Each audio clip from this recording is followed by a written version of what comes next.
everyone, welcome back to another Victober video. I'm surrounded by a sea of Victorian literature by me, and I have from Kate from the novel Nomad a few years ago sent me this lovely mug of female writers, and there's a few Victorian books on there, including Middlemarch, North and South, and Jane Eyre. So I love this. Oh, and also Aurora Leigh by Elizabeth Barrett Browning, which I have not read. At some point, I will be doing that.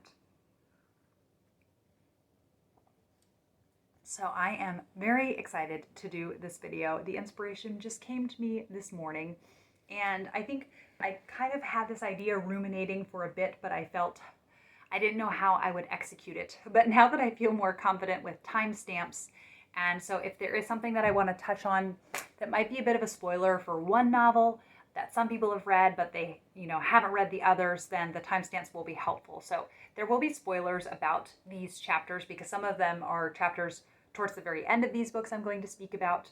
And I'm looking forward to telling you about these chapters that some of them are, I love them because they're sentimental and sweet and cozy, and others are not that at all, but they made a big impact and they had a real wow factor with me when I first read them. And I will read aloud excerpts from some, but to save my voice, I'm not going to do for all. I'll kind of just talk about what happens in the chapter. And the first one that I want to talk about is the death of Mrs. Proudie from the last Chronicle of Barset. So I don't have a physical copy of this, and I went ahead and printed out 2 paragraphs that I wanted to read because Mrs. Proudie is a dreadful woman who has just been making everyone's life miserable, and it's kind of just everyone is better off with her passing away. So that should give you some incentive to be kind to others, that people won't all just have the sense of relief after you pass away. And it's just the way that Trollope writes about it. And I also thought of the song from Gilbert and Sullivan. I have a list of people who wouldn't be missed. They know they never would be missed. And I kept thinking about that song when I was reading this chapter. And it says, the news of Mrs. Proudie's death had spread all over Barchester on the evening of its occurrence, and had been received with that feeling of distant awe, which is always accompanied by some degree of pleasurable sensation. There was no one in Barchester to lament a mother, or a sister, or a friend who were really loved. There were those, doubtless, who regretted the woman's death, and even some who regretted it without any feeling of personal damage done to themselves. And such people had lost their head and thereby their strength. And she had been staunch to her own party, preferring bad tea from a low church grocer to good tea from a grocer who went to the ritualistic church or to no church at all. And it is due to her to say that she did not forget those who were true to her, looking after them mindfully where looking after might be profitable, and fighting their battles where fighting might be more serviceable. I do not think that the appetite for breakfast of any man or woman in Barchester was disturbed by the news of Mrs. Proudie's death, but there were some who felt that a trouble had fallen on them. Tidings of the catastrophe reached Hiram's Hospital on the evening of its occurrence. Hiram's Hospital, where dwelt Mr. and Mrs. Quiverful with all their children. Now Mrs. Quiverful owed a debt of gratitude to Mrs. Proudie, having been placed in her present comfortable home by that lady's patronage. Mrs. Quiverful perhaps understood the character of the deceased woman, and expressed her opinion respecting it, as graphically did anyone in Barchester. There was the natural surprise felt at the warden's lodge in the hospital when the tidings were first received there, and the Quiverful family was first too full of dismay, regrets, and surmises to be able to give themselves impartially to criticism. But on the following morning, conversation at the breakfast table, naturally referring to the great loss which the bishop had sustained, Mrs. Quiverful thus pronounced her opinion of her friend's character. "You'll find that he'll feel it, Q," she said to her husband, in answer to some sarcastic remark made by him as to the removal of the thorn. "He'll feel it, though she was almost too many for him while she was alive." And it's a very satisfying chapter because she's kind of had free reign for a lot of the Barsetshire series that you see her in, and you're just ready for her to go. The next one that I want to talk about, and I will show you the illustration, is Jacob Marley's ghost appearing. And I think the reason why I pick Jacob Marley's ghost as opposed to either of the 3 spirits is that I feel that Scrooge is the least prepared, and he has no notion that something supernatural is going to occur. And these illustrations, which I really love, are done by, let's see here, Everett Shin. And so first I will show you his fabulous illustration of Ebenezer Scrooge, the man himself. Look at that picture. Isn't it fabulous? But this, I think it's a marvelous illustration. And so I just think this is such a powerful scene. And, Ebenezer Scrooge says, "What do you desire?" And he says, "Much." And it's very haunting, and it's a very powerful scene. That is my favorite part out of A Christmas Carol. The next favorite chapter, this is a bit of a Victorian hidden gem, and this is by Welsh author Alan Raine, and it is a Welsh witch. In this book, Gornwy, who is one of the main characters, ends up taking a job at a coal mine, and there is an explosion in the coal mine. And he and two other miners, one who is an older man, and then another one who is, he's basically a kid, like he's like 15 or 16, and he's in this coal mine, and they're trapped for hours and hours and hours. And think how long the hours would feel if you were trapped in a coal mine. And what makes this scene so memorable to me is that the hymn, "Jesus, Lover of My Soul," they start singing the hymn all together. And I'm going to leave a link in the comments to this song because it's in a minor key and it just has this very haunting sound to it. And it's just so powerful. And that just made the scene incredibly vivid to me. And then I wanted to read right when they're going to get rescued.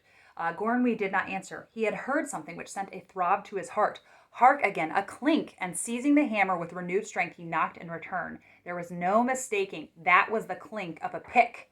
"They have found us, Walto. They're coming, Humphrey. Man, we are saved." But Humphrey still sang on, distraught. "Dost hear them, Walto?" "Yes," he said, "I hear them. Oh God, 'tis too late." But in Gornwy's veins the blood coursed once again. Hope sprang up within him and awoke every pulse of his strong frame. The heart that had almost failed beat with fresh vigor, and falling on his knees on the black mud, he cried, "Catron, thou art right. There is a God, and he does hear us." Again the clink of the picks was renewed. 1, 2, 3, and Gornwy, using all his strength, answered with 1, 2, 3 strokes of the hammer.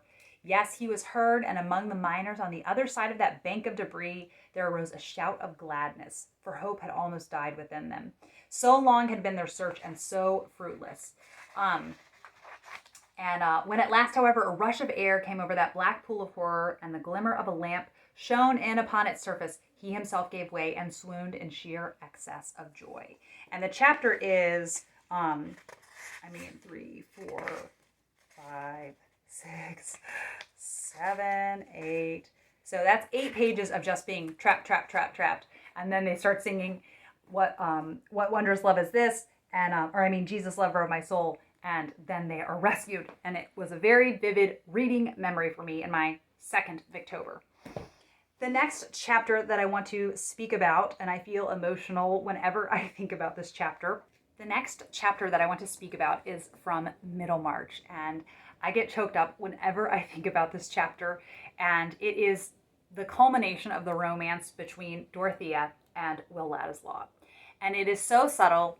I completely missed it the first time that I read this book in, the earlier parts. And because Dorothea really, one, she's married to someone else for much of the book. And so you're just not really understanding what's going on in her head in addition to that for much of the book. But the line that really, I only noticed it this third time. And in this passage, the first passage I want to read, Dorothea believes that Will is lost to her forever. Dorothea made an attempt at smiling in return. She was surprised and annoyed to find that her heart was palpitating violently, and that it was quite useless to try after a recovery of her former animation. Alarmed at herself, fearing some further betrayal of a change so marked in its occasion, she rose and said in a low voice with undisguised anxiety, "I must go. I have overtired myself." Mr. Fairbrother, quick in perception, rose and said, "It is true, you must have half exhausted yourself in talking about Lydgate. That sort of work tells upon one after the excitement is over." He gave her his arm back to the manor, but Dorothea did not attempt to speak, even when he said good night.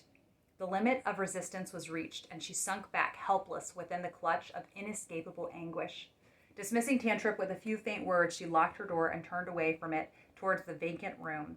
She pressed her hands hard on the top of her head and moaned out, "Oh, I did love him." Oh, Dorothea. And then once they have their final, will we, won't we? "There is no hope for me," said Will. "Even if you loved me as well as I love you, even if I were everything to you, I shall most likely always be very poor. On a sober calculation, one can count on nothing but a creeping lot. It is impossible for us ever to belong to each other. It is perhaps base of me to have asked for a word from you. I meant to go away into silence, but I have not been able to do what I meant." "Don't be sorry," said Dorothea in her clear, tender tones. "I would rather share all the trouble of our parting." Her lips trembled, and so did his. It was never known which lips were the first to move towards the other lips, but they kissed tremblingly, and then they moved apart. The rain was dashing against the window panes as if an angry spirit were within it, and behind it was the great swoop of the wind. It was one of those moments in which both the busy and the idle pause with a certain awe. And then later on in the conversation, when they just haven't quite resolved it. "When," said Will bitterly, "what is the use of counting on any success of mine? It is a mere toss-up, whether I shall ever do more than keep myself decently, unless I choose to sell myself as a mere pen and a mouthpiece. I can see that clearly enough. I could not offer myself to any woman, even if she had no luxuries to renounce." There was silence. Dorothea's heart was too full of something that she wanted to say, and yet the words were too difficult. She was wholly possessed by them. At that moment, debate was mute within her, and it was very hard that she could not say what she wanted to say. Will was looking out the window angrily. If he would have looked at her and not gone away from her side, she thought everything would have been easier. At last he turned, still resting against the chair, and stretching his hand automatically towards his hat, said with a sort of exasperation, "Goodbye." "Oh, I cannot bear it. My heart will break," said Dorothea from her seat, the flood of her young passion bearing down all the obstructions which had kept her silent, the great tears rising and falling in an instant. "I don't mind about poverty. I hate my wealth." In an instant, Will was close to her and had his arms round her, but she drew her head back and held his away gently, that she might go on speaking, her large tear-filled eyes looking at his very simply, while she said in a sobbing, childlike way, "We could live quite well on my own fortune. It is too much, 700 a year. I want so little, no new clothes, and I will learn what everything costs." Oh, I think it's so romantic, and I'm always so happy that they get their happy ending after a very, very long journey. My next favorite chapter is from Jane Eyre, and this is a really low-key part of the book, but I think it's very, very sweet and just nice to have some calm after the storm of everything that goes on in Jane Eyre, and I'm so excited that I will be revisiting this book during Victober. So the part that I want to read is basically when Rochester is like, "Are you in love with St. John?" He's feeling very insecure about that. He says, "This St. John, then, is your cousin?" "Yes." "You have spoken of him often. Do you like him?" "He was a very good man, sir. I could not help liking him." "A good man. Does that mean a respectable, well-conducted man of 50? Or what does it mean?" "St. John was only 29, sir." Jeune encore, as the French say. Is he a person of low stature, phlegmatic and plain? A person whose goodness consists rather in his guiltlessness of vice than in his prowess and virtue? He is untiringly active. Great and exalted deeds are what he lives to perform. But his brain, that is probably rather soft. He means well, but you shrug your shoulders to hear him talk. He talks little, sir. What he does say is ever to the point. His brain is first rate. I should think not impressible, but vigorous. Is he an able man, then? Truly able. A thoroughly educated man? St. John is an accomplished and profound scholar. His manners, I think, you said, are not to your taste. Priggish and parsonic? I never mentioned his manners, but unless I had a very bad taste, they must suit it. They are polished, calm, and gentlemanlike. His appearance, I forget what description you gave of his appearance, a sort of raw curate, half strangled with his white neckcloth and stilted up on his thick-soled high-lows, hey? St. John dresses well. He is a handsome man. Tall, fair, with blue eyes and a Grecian profile. Damn him. Did you like him, Jane? Yes, Mr. Rochester, I liked him, but you asked me that before. I perceived, of course, the drift of my interlocutor. Jealousy had got hold of him. She stung him, but the sting was salutary. It gave him respite from the gnawing fang of melancholy. I would not therefore immediately charm the snake. Perhaps you would rather not sit any longer on my knee, Miss Eyre, was the next somewhat unexpected observation. Why not, Mr. Rochester? The picture you have just drawn is suggestive of a rather too overwhelming contrast. Your words have delineated very prettily a graceful Apollo. He is present to your imagination, tall, fair, blue-eyed, and with a Grecian profile. Your eyes dwell on a Vulcan, a real blacksmith, brown, broad-shouldered, and blind, and lame into the bargain. And it just goes on, and it is fabulous. So I love that Rochester trying to make heads or tails of whether Jane loves him or if she loves St. John. The next favorite chapter is from George Eliot's Adam Bede. And this chapter is when Hetty Sorrel is in prison. And Dinah Morris had said to her, if you ever are in need of me, just send for me and I will be there for you. I will always, if you're ever in trouble, I will be there. And Hetty has done this atrocious thing. She has murdered her baby, and Dinah comes with no judgment. She knows that Hetty needs to be sorry for what she's done, but Dinah is so incredibly gracious and loving and generous in her interaction with Hetty. And it's such a moving scene to me. Dinah is just one of my all-time favorite characters. And that scene to me just speaks volumes about her character and how gently she tries to lead Hetty towards repentance. The next are two chapters from the splendid David Copperfield. So firstly, I want to show you a picture. And the first chapter that I want to talk about is when David goes and stays in Yarmouth with Peggotty's family. I mean, how many people in their lifetime get the opportunity to sleep in a wrecked ship? And I think this is so cozy sounding. It says, I lay down in the old little bed in the stern of the boat, and the wind came moaning on across the flat, as it had done before. But I could not help fancying now that it moaned of those who were gone. And instead of thinking that the sea might rise in the night and float the boat away, I thought of the sea that had risen, since I had last heard those sounds and drowned my happy home. I recollect as the wind and water began to sound fainter in my ears, putting a short clause into my prayers, petitioning that I might grow up to marry little Emily, and so dropping lovingly asleep. The days passed pretty much as they had passed before, except it was a great exception that little Emily and I seldom wandered on the beach now. She had tasks to learn and needlework to do, and was absent during the great part of each day. But I felt that we should not have had these old wanderings, even if it had been otherwise. Wild and full of childish whims as Emily was, she was more of a little woman than I had supposed. She seemed to have got a great distance away from me in little more than a year. She liked me, but she laughed at me and tormented me. And when I went to meet her, stole home another way, and was laughing at the door when I came back disappointed. The best times were when she sat quietly at work in the doorway, and I sat on the wooden steps at her feet reading to her.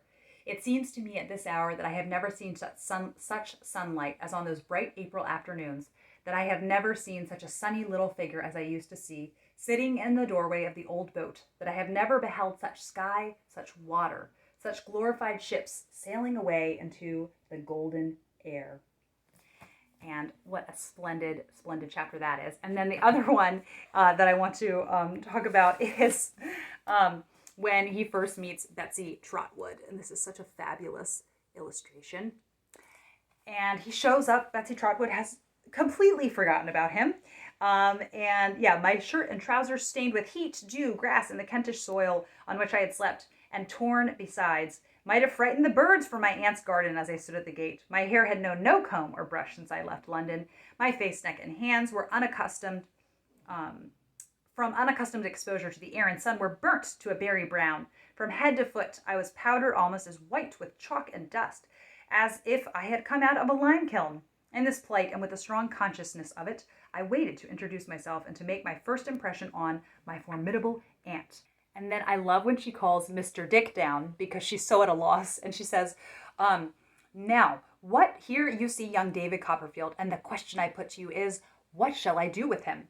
What shall you do with him? Said Mr. Dick feebly, scratching his head. Oh, do with him? Yes, said my aunt with a grave look, and her forefinger held up. Come, I want some very sound advice. Why, if I was you, said Mr. Dick, considering and looking vacantly at me, I should wash him. Janet, said my aunt, turning round with a quiet triumph, which I did not then understand. Mr. Dick has set us right. Heat the bath. And it's so charming and endearing, and they're such a great duo, Mr. Dick and Betsy Trotwood. I love that chapter so very much, and I just love David Copperfield so much. And then a very recent addition. I don't know if this is going to go up before or after my A Tale of Two Cities reading vlog, but I spontaneously decided to give A Tale of Two Cities another chance because I did not enjoy it very much on the first time, and I'm so glad that I did. I feel a lot more positive in general about A Tale of Two Cities. And the favorite chapter that I want to talk about from A Tale of Two Cities is when Miss Pross has her showdown with Madame Defarge. And Madame Defarge is just relentless with her desire for revenge, and she will not let it go. She needs to get a life. She needs to get, knitting is not enough of a hobby for her. And I knew Miss Pross. I already really liked her, but then when this happens and she has so much like feistiness and power and rage in her, you're just like cheering her on, and it's such a satisfying conclusion to Madame Defarge. Since I already liked Miss Pross, I had forgotten, the end that Madame Defarge had. It was wonderful and very cathartic. And the next chapter that I want to talk about is when Lady Dedlock meets Esther Summerson and tells her that she is her mother from Bleak House. It is a very, very heartbreaking chapter, and especially as a parent, I can't imagine meeting your child and saying, we'll never get to see each other again. I can't openly own up to the fact that you are my child. It's so heartbreaking and so moving, and Dickens writes extremely powerfully in this scene. I'm feeling really drawn to a reread of Bleak House, and maybe in the wintertime it would be really lovely to just really have a leisurely reread of this. So very, very moving, very sad, and just such a special, powerful chapter. I am going to divide this up into two parts because I'm only halfway through, and I'm seeing right now the time is a lot more than I thought it would be. So stay tuned for part 2. Thank you as always for watching. Bye.